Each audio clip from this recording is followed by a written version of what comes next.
好，各位弟兄姐妹，大家平安。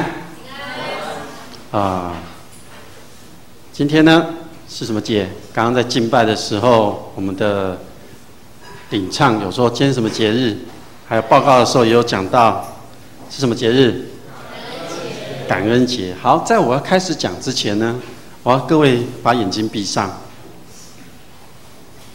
默想一件事，是今天发生的也好，是过去这一个礼拜发生的也好，是1个月前的也好，是半年前的，或者是这一年以来，你有哪一件事情，你觉得是你要感谢上帝的？你有哪一件事情，是因为上帝的恩典，你要感谢他的？唯一的一件，你觉得最重要的，那是你与上帝之间的一个关系。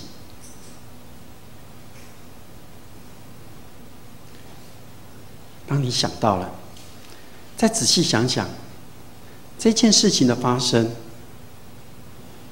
你领受到的那个恩典，这个恩典是那么的奇妙，这个恩典是让你的生命开始不一样。若没有这个恩典，你没有这件事，可能你的生命现在也不一样。全能的天父上帝，我们感谢你，谢谢你让我们今天聚集在这里，为着我们过去的年岁里面，我们每个人都有一件事情，我们要献上感谢。若不是因为上帝的恩典，我们今天无法站立在你的面前；若不是上帝的恩典，我们的生命，我们的人生不会是现在这种样子。若不是你的恩典，我们无法来到你面前敬拜赞美你。为着我们每个人心中的那一个感谢，那一个恩典，再一次献上我们的感恩。谢谢主，谢谢上帝，你过去的年岁里面带领着我们一步又一步走在你恩典的道路上。我们这样祷告，奉靠主耶稣基督的圣名，阿们。今天我们要读的经文呢，是记载在约翰福音书18章33到37节。来，你们的圣经呢？我久久来一次，你们的圣经就久久忘了带一次。好，来，没有圣经的请举手。有上帝的话，我们要一起读。我们请后面的同工来把圣经拿给我们的在座的弟兄姐妹们。如果你是有圣经的，请你翻开约翰福音书18章33到37节。好，或者是你隔壁有的，你跟大家可以一起看的，一起看。没办法一起看的，你就举着手。我们请呢同工他们马上拿进来了。好，来再举一下手。没有圣经的，好，来我们请同工赶快发给他们。好，记载在新约圣经约翰福音书18章33到37节，只有短短的几节，我们要一起来读。不论你拿的是哪一个版本，我们都要一起读。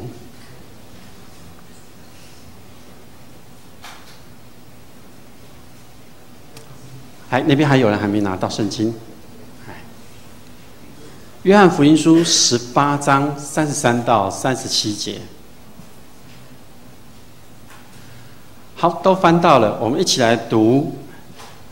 预备，来，请。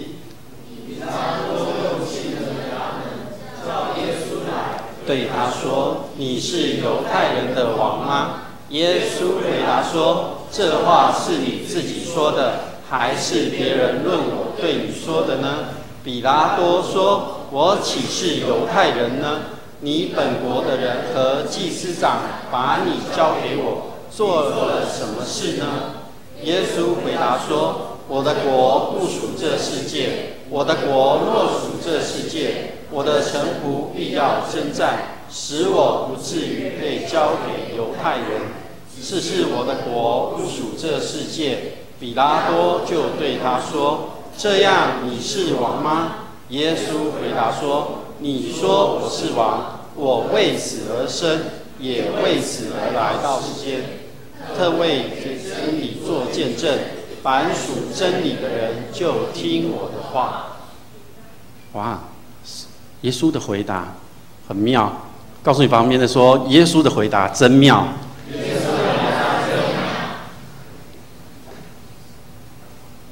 这个时间过得很快，耶稣那个时候的回答的事情，好像耶稣才刚刚降生没多久，就来到他要为我们钉到十字架前这个道路。这个时间过得很快，在我们的生活里面，我想学生都有一个很痛苦的经验。我个人的经验是，怎么这一学期过那么慢啊？可不可以快一点结束啊？可是，一晃眼又觉得，哇，这一学期要结束了。等到我年纪渐渐长大，我觉得这时间真的过得很快，不知不觉呢，1个月又过去了，不知不觉呢，1年又过去了，不知不觉我们又即将庆祝圣诞节了。回想过去，刚刚带领着各位在回想过去的这段日子里面，其实上帝有数不清的恩典，上帝有数不清的恩典在你我的身上。我们刚刚只是要你们各位想其中一件你觉得是最值得感恩的，但是在我们的生活中，我们有很多很多需要感恩的。感恩节是美国的传统节日，所以他们会吃火鸡。那我们在台湾呢，就仿效他说，感恩节我们就要来大吃大喝，是这样的吗？还是说，像圣诞节即将到了，我们看到教会已经把圣诞树布置起来了，接下来我们会看到大街小巷、百货公司，尤其我们在这边，我们周遭有几间百货公司，3间百货公司，还有一些卖场，大家一家，哇，这么多商店，到处会看到圣诞老公公的装饰在这里面。其实感恩节的意义，不是大吃大喝，也不是有很多的商品在这当中。它的意义在于，我们都会经历过许许多多的困难，我们都会经历过许许多多的问题，我们也会进入到我们所谓的人生的低谷下面。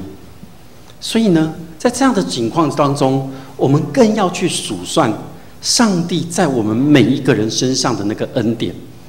这个恩典有很多名词，有很多形容词，有很多很多的可以来说上帝在你身上的那个恩典。所以我们要为此献上一个感谢，而且是诚心真心的感谢。除了感谢之外，我们还要学习与别人一起来分享我们所领受到的这个恩典。所以现在我们仔细想想看，在我们的生活四周，其实处处都充满着上帝奇妙的这个恩典。从古至今，上帝赏赐给人许多的智慧，因着有这样的一个智慧，那我们的生活的品质呢，过得越来越好。举个例来说，来，现在谁身上没有手机的，请举手。没有手机哦，都有吗？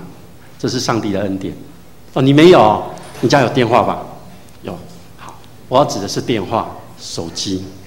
因着上帝的恩典，使人有智慧，发明了手机。为什么我要这样讲？让我们很容易可以找到人，可以沟通。我在大概10多年前，我开始在社会上工作、做业务的时候，那时候开始出去是找不到人的，因为为什么？我没有手机，所以呢，我必须时常去公用电话投个1块钱，打电话回公司问问看有什么事情。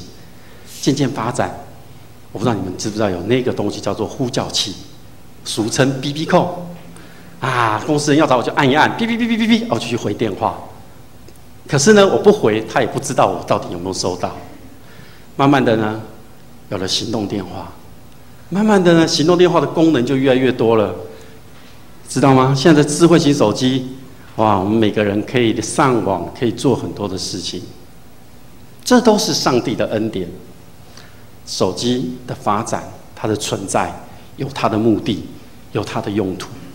再举个例子，我们的眼镜，有人有近视，眼镜是不是上帝的恩典？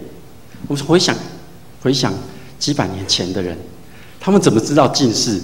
他们只觉得眼前一片模糊，看都看不清楚。因着上帝给人智慧，发明了眼镜，你我现在有戴眼镜的人，通通都受惠了。这是上帝的恩典，让我可以看得更清楚。诸如此类，你可不可以想到，在你身上有多少上帝的恩典在你当中？那么，既然我们生活在这么多的恩典里面，我们要去想一件事情：上帝让我们存在这里，存在这个世上，他真正的目的是什么？听起来很严肃，其实不会的。在现今的社会当中，在台湾的环境里面，在你生活的学校当中，我们有很多的问题，我们有很多的看似困难的东西在我们身旁，我们能做什么呢？今天的经文记载了耶稣的处境。其实更前面我们去看，其实这个应该是在年初的时候要讲受难周的时候再来讲这个。可是我想带领各位回顾这个恩典。耶稣在客西马尼园里面，他在与天父上帝祷告的时候，他很深的感受到自己即将面对的那个处境。我相信各位都很清楚，这个处境也是为了要应验这个圣经上面所记载的。所以耶稣就去做第二次祷告的时候，他说：“父啊，这杯若不能离开我，必要我喝，就愿你的旨意成就。”哇！如果现在呢是我的小孩跟我讲这句话，我会觉得他很无奈。为什么？因为我逼着他去做他不愿意做的事情，他很无奈的感觉。之后呢，大祭司就被派来的兵丁抓起来了。然后在会堂里面呢，他那些大祭司呢就预备了人在那边做假的见证，要来陷害耶稣。那群众呢，就很多人就附和了，就说：“对，没有错，没有错。”所以呢，大祭司就问群众说：“你们的意见如何？”这些群众底下的人就说：“他是该死的，他是该死的。”但是呢，在当时的情况底下，祭司他没有权利去定人死罪，以及去执行那个死刑，所以就将耶稣送到总督比拉多那里去。所以这次我们来看。耶稣他的处境，他所要面对的，不单单是在会堂里面的那些祭司而已，不单单只是那些群众而已，他还要面对的是罗马政府的法律和规定。处在这样的一个整个环境都对他不利的这种状况下，所有的人都要从他所讲的话里面去挑毛病，去找到一个理由，就是要怎样定他的罪。所以，当今天我们读的经文说，比拉多又再一次进到衙门里面来，叫耶稣过来说：“你是犹太人的王吗？”这虽然是很简短的一句问话，但是在希腊原文里面，他把这个“你”放在前面，代表着比拉多已经认定了这个事实，只是他不敢确定。比拉多知道这些祭司们控告他的这些原因。我们可以从4福音书里面，每一个福音书写到这一句话的时候，都是同样的说比拉多对耶稣所说的这一句话。所以比拉多问的这句话，他是要确认他所听到这个传闻的眼前的这个人是不是就是这样的。但是耶稣的回答说：“这个话是你说的，还是别人在谈论我的时候对你说的呢？”哇！耶稣回答很妙哈。耶稣没有回答他的问题，他说：“是你讲的，还是你听来的？”比拉多其实很生气，他又再一次问了他，他跟他讲回话说：“我岂是犹太人呢？是你本国的人和祭司长把你交给我。”然后呢，其实比拉多知道他做什么事，其实比拉多知道内情，所以比拉多又再次问说：“你做了什么事呢？你做了什么事？”接下来的耶稣的回答太妙了，而且让比拉多可能我在猜生气了，所以他就说：“你到底做了什么事？”耶稣这样的回答，其实耶稣可以回答另外一种回答的回话的内容，可以避免他陷于这样的一个处境。但是耶稣非常清楚的知道他在这个世上的使命，所以耶稣回答说：“我的国不属这世界，我的国若属这世界，我的臣仆必要征战，使我不致被交给犹太人。只是我的国不属这世界。”审判官问他说：“比拉多问他说，你到底做了什么事？”就他跟他讲说：“我的国、你的国、他的国，讲了一大堆。”听他回煞煞。耶稣面对的代表罗马政权的一个有权力生杀大权的这个比拉多的时候，他并没有回答他的问题，他反而是很清楚的说明了他来到这世上的一个使命。他告诉了这个比拉多，代表着在世上这个国度有权力的，依靠着有军队、有部队、有罗马政府给他的权力的这个人，他跟他讲说：“我的国若属这世界，我的臣仆就是我后面的一堆人都要起来战争，但是我的国却不是这样，他们不是借由这种军队这种制度里面去建立的。”所以耶稣的回答看起来跟比拉多的问话是毫无相关的，但是他却很清楚的回答了比拉多的话。所以比拉多又再一次说：“你是王吗？你是王吗？”耶稣回答说：“你说我是王。”所以再一次是确定，耶稣说他就是王，然后他告诉比拉多说，他的国度的性质是怎么样的？很重要的一句话：“我是为此而生，为此来到世间，特为给真理做见证。凡属真理的人，就听我的话。”耶稣不但明确的声明了他的身份，更加确认了他存在来到这个世上的一个目的。耶稣很爱我们每一个人，真的。他非常爱我们在座的每一个人，他非常爱我们不在我们当中的每一个人，他爱这个世上的每一个人，他想尽办法要让我们认识他。不论我们身处在哪个时代、什么样的环境，或遭遇到什么样的困难，不论你是处在顺境、逆境当中，上帝早就已经借着耶稣，使我们得到那种极大，可以说是唯一的一个恩典。所以我要邀请大家再一次来想想看，我们每一个人的处境到底是怎么样？此时此刻的我们每一个人，我们因着上帝的恩典，我们才能来到这里来敬拜上帝。我们每一个人其实我们心中都有一个欲望，那个欲望就是会想要满足自己的需要，常常以自己的角度来看待我们的生命。所以常常我们的身心灵无法获得那种真正的自由与平安。我们都有个欲望，随时随地都有。今年等一下后面会分享到的部分，因为要去环台，要骑脚踏车，我的欲望就来了。你们猜猜我的欲望是什么？脚踏车。脚踏车。家乐福卖场一台脚踏车，有没有人知道最便宜几块钱？大概2000块，好像物价比较高，大概2000块。然后就开始研究，那个欲望就因着研究，看着网络上面的车子越来越高级，越来越高档，我就想说，哇，我要去拥有这样，我到时候骑车的时候我会越来越轻松。这是我的欲望，跟各位很坦诚的讲。我曾经看到一台车，好喜欢，好喜欢，我还特别跑到店里去看。你知道，那是个10、百、千万、10万6位数以上。我没有那个能力，但是这是我的欲望，我就无法在这当中获得那个真正的平安。不晓得在座的各位，是不是你也有常常这样的欲望？尤其是这种小小的一点事情，却让你身心灵无法得到真正的平安与自由。最近的新闻，我不知道各位有没有在看，常常出现一些政治、经济的议题。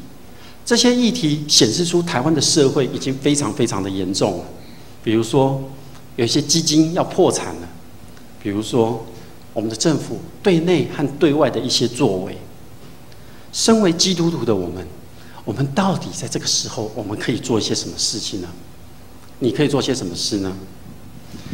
如果从社区和社会工作者的角度来看，我会比较关注于在那些需要的人的身上，关注在那些需要的家庭的身上，关心住在我们教会周围的那些居民的需要的身上。那么我们要如何跟他们建立关系，来了解他们的需要呢？明年教会赋予我一个很重的任务，我们要办一个叫做社区报，借由社区报与我们的居民做一个连结，借由社区报去了解到他们的需要。所以这在当中，我会需要很多的人一起来做这样的一个施工，来参与在设计、编辑一个属于这个社区的一个刊物。借由这样的一个过程当中，我们才能更了解这个社区、这个社会的一个需要。10月底的时候，我跟传道一起到美国，前往堪萨斯的一个教会，它是美国第一浸信会，它教会名叫 Heart of Light Church， 参加一个 Judgment House 的一个戏剧的研习观摩。那个地方是美国的中部，它是一个农业生产的重地，生产黄豆、玉米等等的作物。我要讲的不是那个戏剧，我要讲的是我跟他们这个教会的一些人在几天的相处当中，看见他们有几个家庭，他们家当中有一些小孩是亚洲面孔的，我们说亚裔的东方人面孔的，而且都大概是3、4岁，比较大的大概10岁左右。经过了解之后，这些小孩子是被领养的，他们来自于台湾、越南、泰国等等的地方，所以我就开始好奇了。过去我们也常常知道，国外人都会领养我们的小孩，但是我在一间教会里面看到这么多的家庭在领养小孩，我就不禁好奇了，开始去问，为何他们有许多的会友的家庭，其实他们家庭里面本身自己也有小孩，有的还小，有的比较大了青少年，可是他们为什么还要去领养这些小孩呢？原来是大概在3、4年前，可能大约是在2009年左右，他们教会的主任牧师他说了这一段话，我用自己的话语再把它整理过。他说：“我们都是蒙上帝的祝福，我们每一个人家庭都蒙上帝的祝福，领受满满的恩典，所以在我们的生活上，我们都已经很富足了。”他指的这个富足，不单单只是外在经济环境的一个富足，在他们内心当中也有那样的一个富足。所以这个主任牧师说，我们要去帮助那些需要的人，我们要去照顾他们。所以他们就开始寻求他们要来照顾哪些人。在上帝的带领下，由这个牧师他开始领养了一个小孩。这个牧师现在有领养2个小孩，他们的会友大多数最少都领有1个小孩。大概我所知道跟他们了解之后，大概有10几个家庭有做这样的一个服事。从上帝那边所领受到的爱，与这群人来分享，也因为这些被领养的小孩，让他们获得更好的一些照顾。这些小孩呢，有的呢在台湾他是艾滋宝宝，有的呢是未婚怀孕所生的，有的呢是有严重的疾病。可是他们都在这些家庭里面受到一个很好的照顾。如何可以知道？因为我们从他的眼神，从他的说话，从他的表现当中，我可以感受到，明显的看见他们已经生活在上帝的这个爱与恩典里面，领受了那上帝满满的爱。这当中，就 Judgment House 的这个戏剧的导演，他也领养了小孩，甚至他还更进一步的行动是，他觉得台湾太可爱了，所以他预计明年要移民来台湾。这是一个多么不容易的。所以我就在想，我们都生活在台湾，其实台湾还有许多的人需要帮助。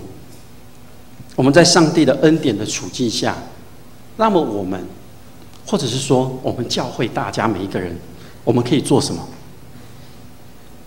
我们是基督徒，那我们的使命是什么？我们的使命，其实耶稣已经说了，就是去传扬福音，使万民怎样都做他的门徒。我们每一个人都有一个使命，因为有这个使命，我们才具有存在的一个价值。耶稣命令我们要彼此相爱，要传扬福音，所以我们要知道自己的使命。那我们要知道自己的使命，我们首先呢，要对这个世代，也就是这个时代呢，就我们生活的实际情况呢，要认识。第二个呢，我们要对上帝，也就是圣经的话语，我们要认识。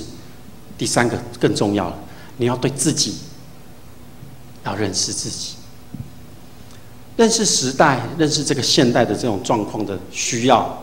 从台湾现在的经济、政治、环境、公平正义这些议题当中，我们可以知道这个时代的需要。认识上帝，我们可以知道上帝对于我们现在这此时此刻，他对于我们的一个要求。从新约、旧约当中的一个提醒和教导中，我们可以知道，认识自己难不难？不难。认识你自己，你就知道你可以贡献什么力量。迦南教会的意象，有没有人可以再背得出来一次？对内是祷告的教会，对外是宣教的教会。这也就是我们的使命，我们教会的使命，我们要共同去完成的。牧师在神学院要毕业的时候，我领受到的是一个意向，也是一个我要去做的一个使命，就是我要使教会成为需要者的一个帮助的一个地方。教会要成为一个资源平台的地方，连接这些资源给需要的人。这1-2年来，我连接了一个资源，而且我觉得非常好，因为我看见他们的需要。而且他们也可以来帮助别人的需要。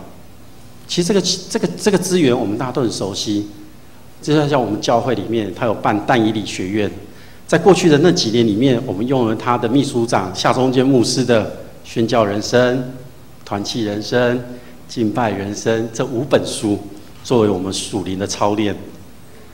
这是我们很熟悉的一个单位。所以在这个资源上，到底救助协会做了些什么？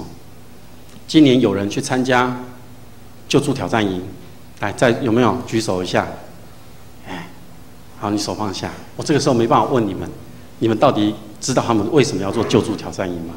他们为了让人家去认识他们所做的工作，他们也有救助的救灾志工，他们也有信仰造就的课程，他们更重要的是，我看见的是他们在社会救助的工作上面。目前他们有做急难救助金、课后陪读以及1919的食物银行。会跟各位分享到这，也就是刚刚我前面有提到，有没有还记得我的欲望是什么吗？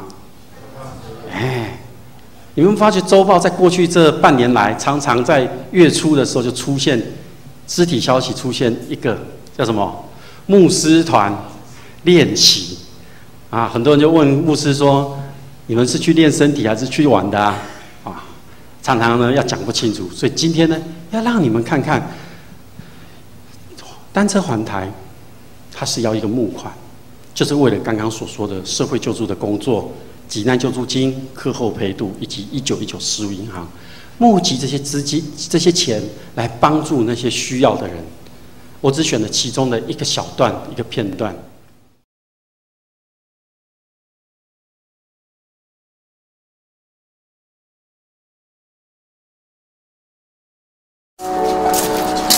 每次去哪里，他就跟去哪。怎么去家里啊？对啊，以前自己回来都怎么回来？我从这里。你这样进得去啊？进得去啊？怎么可能？真的，我给你看。好了。这么窄，那爬到哪里？爬到最前面的地方。厕所里面。厕所。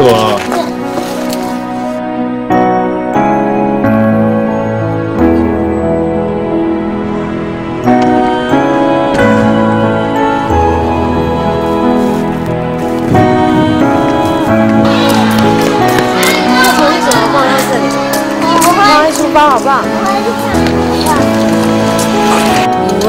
这个1啦，然后你找我啊。环环境比较不好，就是要舌头，我会比较担心。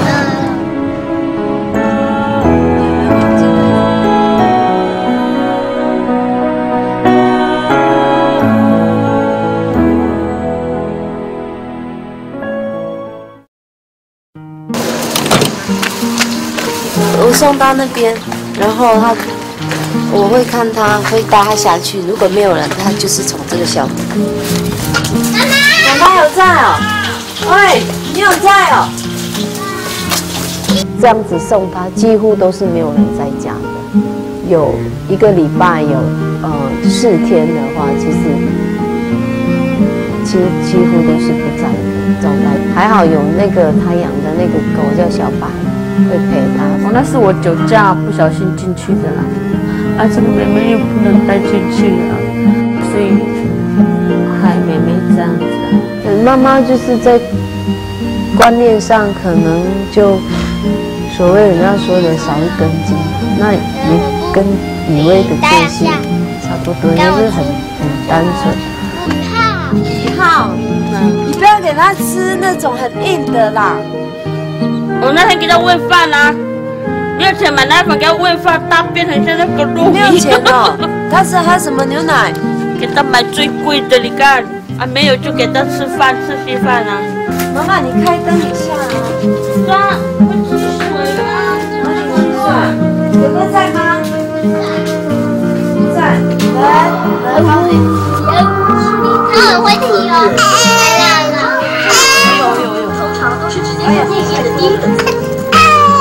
很凉哦，那个尖尖中间不能用到，他会受不了。那你干嘛买2颗啦？那个比较便宜呀，小点，这小小的不够了。L 呢？他那么胖，只能这样而已。这样而已啊。全部都坏掉了。因为这里没有厕所，所以以为如果上厕所，你叫1个人去吗？还是你会陪他？用袋子啊？什么用袋子？真的还假的啦？真的，我也是用这样啊，用袋子。甚至他没有洗澡，忘了洗，因为他们是用木头去烧开水。之前他身上比较有异味，他们会比较排挤他这样。被学生被别人骂。被骂什么？Fuck you！ 他骂人家骂指甲，当做没听到就 OK 了。他被同学骂，他也不会放在心上。那他的想法会比较正面一点，他负面的那种想法比较少，非常少。先不要拍，我们在实验。喂，画画的时候还可以调颜色啊，想画什么就画什么啊。在课业上，其实认字的非常差。他来的时候，我们会1对1去陪他，教他，然后甚至在注音的部分会去教他。我们国小的教育啊，他根本没有办法跟上，甚至他幼稚园的那个阶段，他可能也还没有办法跟上。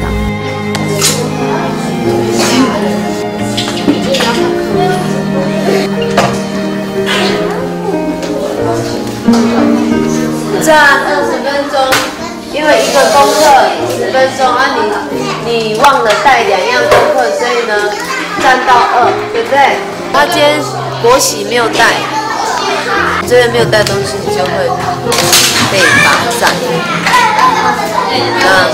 贾以威，不要乱动，你还有9分钟。在陪读的过程，我们发现他很聪明，要有人去陪到他，然后要让他知道说自发性稍微强。所以以为这个孩子其实在教会里面算是蛮单纯的，啊，就是他家庭那个部分没有办法给他的，那教会里面还有这些老师志工啊，都能够给他更多的关心，然后告诉他一些正面的观念，然后肯定他的价值，甚至你将来成为一个有帮助我的人，这样。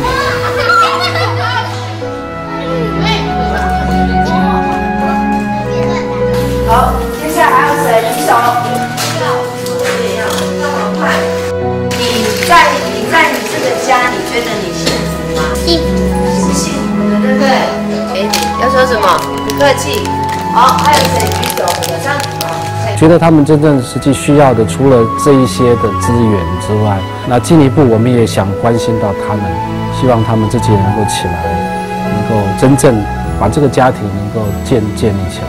就不敢喝了，对啊，是蛮可怜的，在里面带小孩真的很可怜，对啊，会在乎我。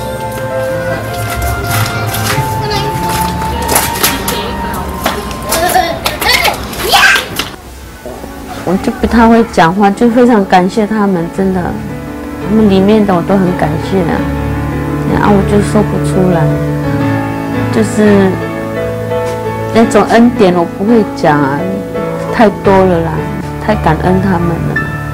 好了，我想哭，不好意思啊。我的弟弟呀，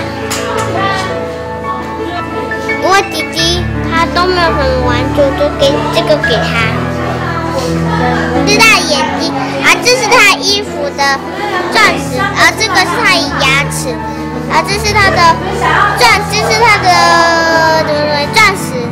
在我们陪读班，不是只有以为这样的小孩子，其实还有很多。那只是这是一个小部分的，我们也想说能帮忙，能帮一点就一点。那老鹰呢？他明明是小鹰，希望他真的更好。像你有那个天分，你可能没办法。比如说。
这支影片呢，我看了很多次，每次看呢，我都有同样的一个感受。它的标题写：“我很幸福。”我是对自己说的，因为上帝的恩典在我们每个人当中，所以我们真的都很幸福。1919救助协会单车环台，不是牧师要去练身体，不是牧师要去看风景，当然练身体是其中的一个原因。但是此时此刻，我很明白我的使命以及我存在的价值和那个意义，就是我要去寻找、去连接这些资源，使每一个需要的人，他的家庭或者是某个单位机构，他们获得协助，陪伴着他们走过他们生命中那个艰难的时刻。去年陈牧师他一个人单独环台，他走访了这些家庭。今年呢，我们教会呢的牧师团，我们都看到牧师团练习嘛，我们也呢报名了，我们用接力的方式，也就是陈牧师、陈师母他们骑第一周由台北到高雄屏东，我跟郑牧师呢第二周从高雄骑东部回到台北。看似骑车，但是当中我们都会去拜访这些教会，去看见这些实况。在我们过去这几个月的练习当中，今年的队长这个单车环台队，他总有40位的我们称之为勇士哦。今年的队长说，他3年前他根本想不到他自己会参加，还不可能去做这种疯狂的事。但是当他参加的那一年，他看见这些弱势者的需要，他就告诉自己，他要每年参加。环台对我来说，其实有2个意义。第一个意义呢，是用行动来实际参与，并且了解救助协会他们所做的这个社会服务的工作，去了解这些受助者的家庭，他们真实的一个情况。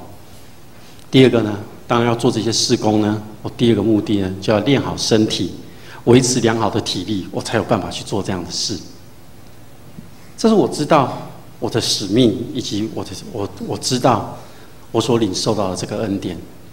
所以我在此要邀请你们在座的每一位，你们可能说我只是个学生，我没办法做这些事，可是你们可以做，因为你们都已经领受到上帝的恩典啦。